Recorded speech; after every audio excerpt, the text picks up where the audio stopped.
En tant que puissance manufacturière mondiale, le développement industriel de la Chine a toujours été au centre de l'attention mondiale. Ces dernières années, le pays s'est progressivement détaché des modèles de production traditionnels et s'est aventuré sur de nouveaux territoires. Aujourd'hui, nous nous rendons dans une usine de production automobile pour voir comment les dernières innovations façonnent le paysage industriel.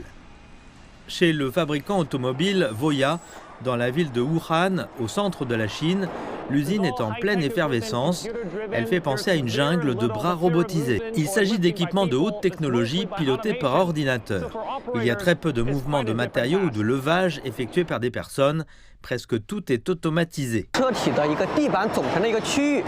Nous sommes dans la zone où nous assemblons les unités de plancher de carrosserie. Vous pouvez voir sur notre droite les panneaux utilisés pour cela. Ils sont acheminés par des chariots AGV. Les robots identifient ensuite ces pièces et les saisissent, les envoyant vers l'îlot mécanique pour un assemblage automatisé.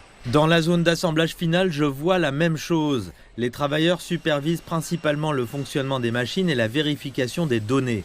C'est définitivement plus silencieux ici, comparé aux anciens étages de l'usine. Voici la station d'installation des pneus. Au lieu du serrage manuel traditionnel, nous utilisons le serrage synchronisé à 5 axes pour fixer simultanément 5 boulons sur une voiture. Nous utilisons également une technologie de collecte de données pour garantir une qualité constante des données et fournir 20 ans de données traçables. Lu Feng, PDG de Voya, affirme que la fabrication intelligente est synonyme d'une plus grande efficacité, c'est certain, mais il voit encore plus grand. Dans le passé, si la Chine était un géant de la fabrication, elle n'était pas nécessairement une puissance manufacturière.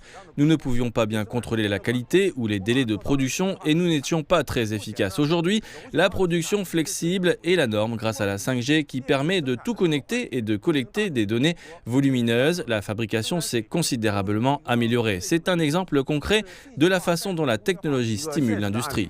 Lu Feng estime également que les usines ont pu réduire leur consommation d'énergie et leurs déchets matériels en utilisant la 5G et la fabrication intelligente. Cela les aide à se rapprocher des objectifs de réduction des émissions de carbone.